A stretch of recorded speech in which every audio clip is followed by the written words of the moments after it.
Un grup de nois de Vilafranca del Penedès que assagen per fer acrobàcies es van proposar fer-ne en un indret màgic, a la immensa roca foradada de la muntanya de Montserrat.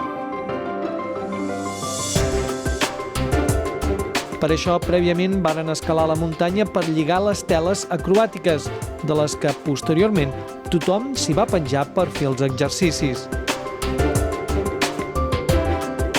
Es tractava de fer tota mena de figures senzilles i segures, ja que habitualment no treballen a tanta altura, si bé els més experimentats realitzaren algunes de més difícils i fins i tot figures dobles.